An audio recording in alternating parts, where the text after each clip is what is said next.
Hello, and welcome back to our series discussing all the Christian movies that happen to be coming around this time of year. I am David from Catholic Contrast. I'm joined by Renee from Reborn Pure, Ned from Parables of the Film Industry, and Joseph from The Catholic Apologist.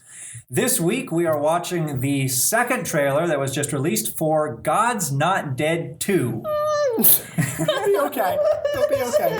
Okay, moving on. Okay, so what do you guys know about this film? I know, Ned, you've seen the first one. I've seen the first one. I've seen the first one as well.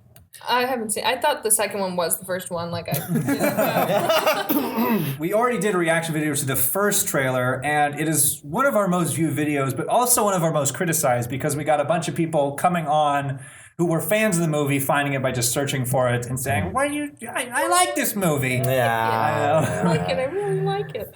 So I guess hopefully in this video, we'll watch the trailer, and then maybe we could go into a little more detail if we have any reasons why we might like it or any things we don't like about it. So let's watch the trailer.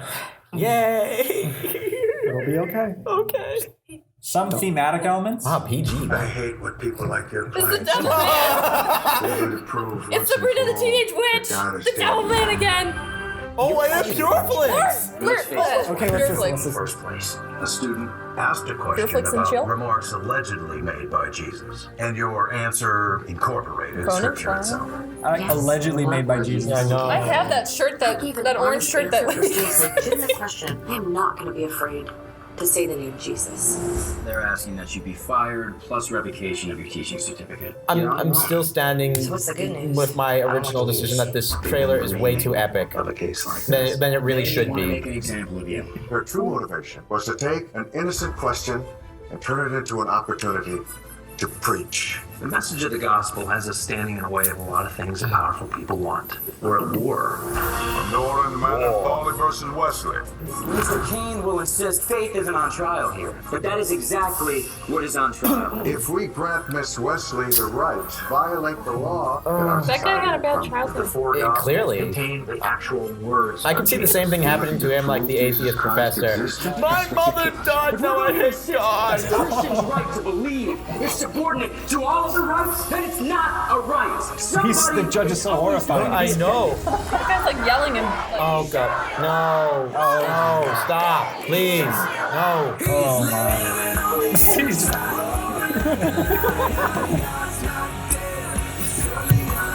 I've heard way too much of this song now. The same song twice. Okay, they I told him why. Wait, I said that already in the last one. They need it. Okay, you God and be judged by the world, then Smolder. Sam would that's be judged by Smolder, God. God bless you. Careful, or you might end up on trial. Okay.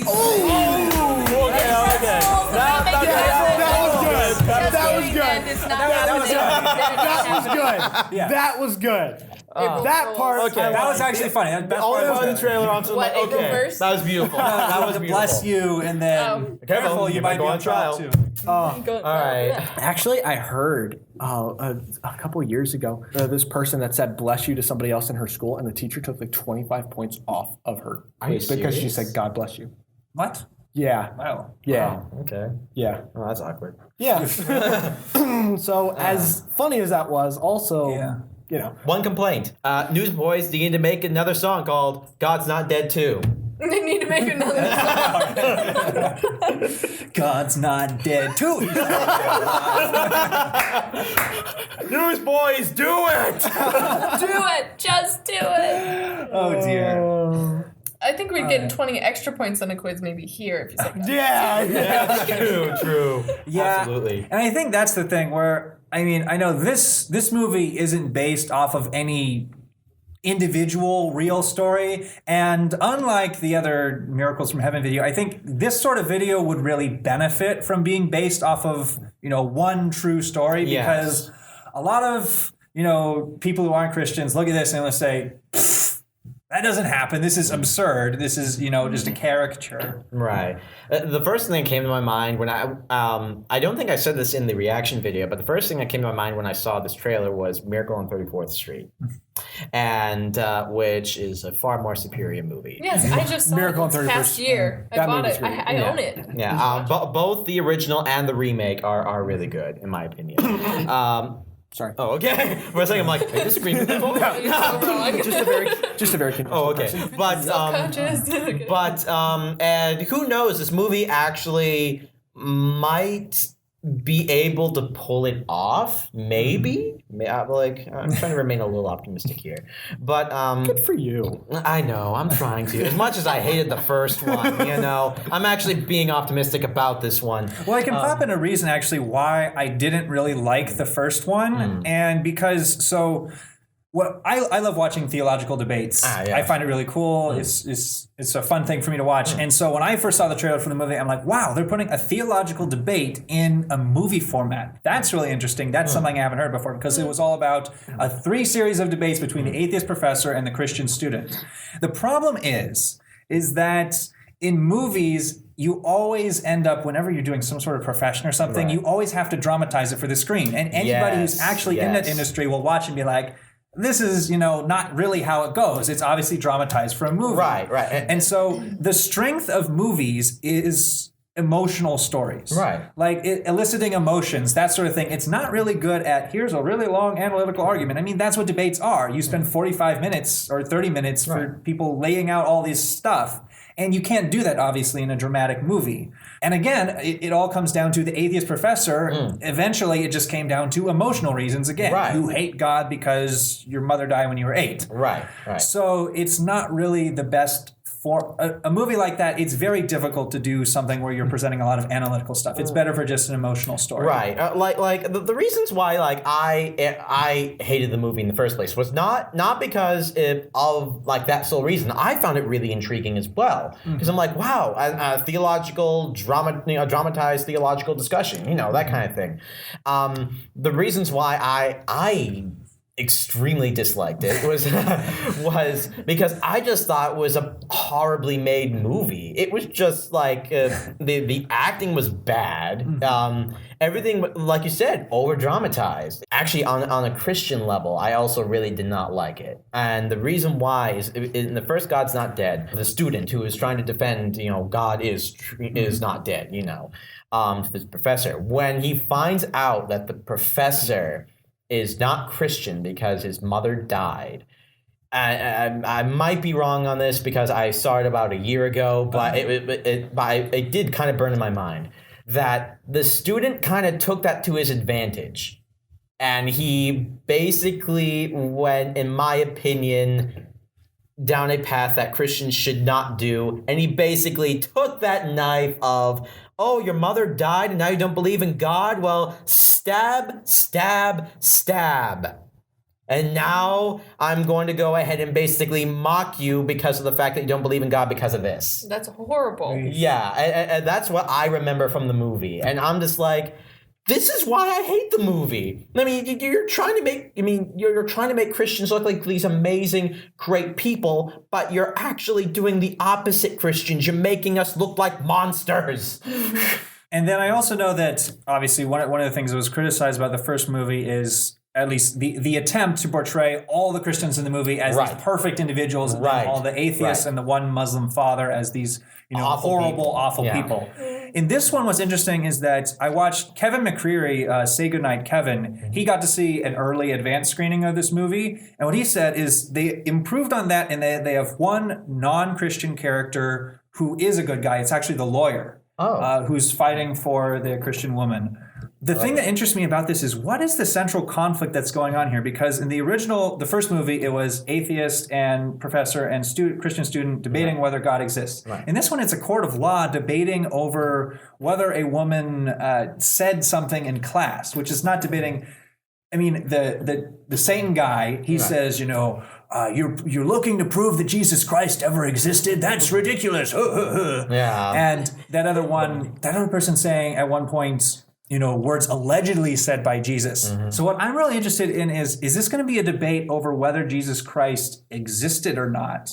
Because I already saw that the lawyer was reading in the first trailer book, Man, Myth, or Messiah. So I'm really interested. Are they going to have the atheist guy be arguing that Jesus Christ never existed? Because that's really hard to argue, at least on a, scholarly support basis. Right. See, one of the reasons that I kind of didn't like, especially what I was hearing, because I didn't go and actually see the movie.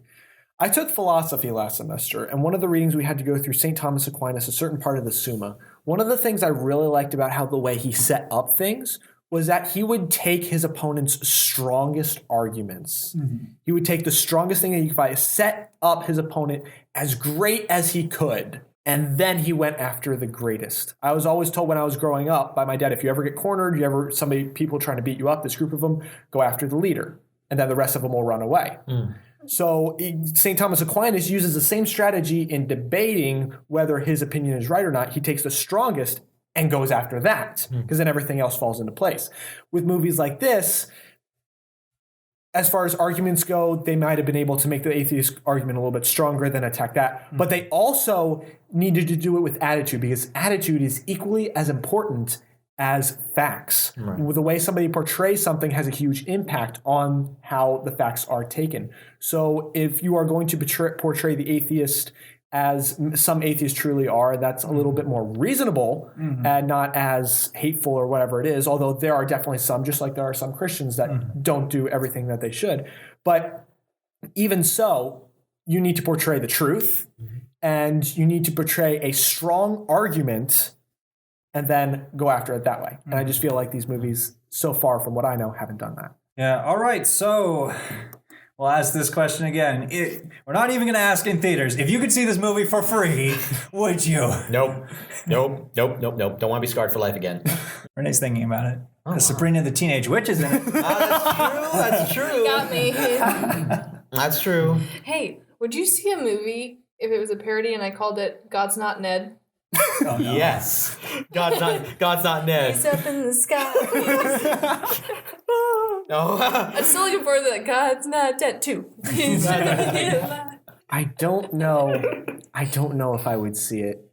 Maybe to critique it, like what you said, as far as the young Messiah goes. Yeah. I might do it for that. I might. But I really like the people who make these movies, though. They've got such a good intention, and they have a wide variety of like networking going on, and just a great like community of people who want to do something good. So like, I really love the people, and I really do love that we can give them some helpful advice from watching their videos and their previews. And the thing is, with this kind of thing, I understand in a way where they're coming from, because there is a lot of trying to remove Bibles from school, remove God from school. There is a lot of that, so I understand the tension about it. It's that they have.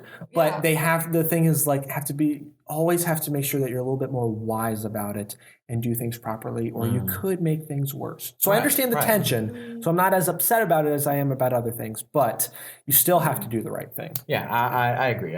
I totally agree with you. Like, I absolutely, love that they're actually trying to do this. Yeah, like I would love to be associated with these people. Like, I'd have no problem. I wouldn't be embarrassed or anything like that, because they're doing great work. They really are. Yes. And I totally give them props for that, and I'm happy to give them these tips and advice to how they can be even better, because it's it's in great quality. The camera shots are great. They got a great film crew going on there. Well, and from a technical standpoint, they have things together. The only real qualms are just it's just a little bit over dramatic acting. Exactly. Maybe. So I'm excited for what they're doing, and I'm excited if we can help improve it in some way with maybe our opinions. Yeah, I would. I said that in a very nice way. I would actually love to what if they're like, "Hey Ned, come help us on set"? I would totally do that. Right? Okay.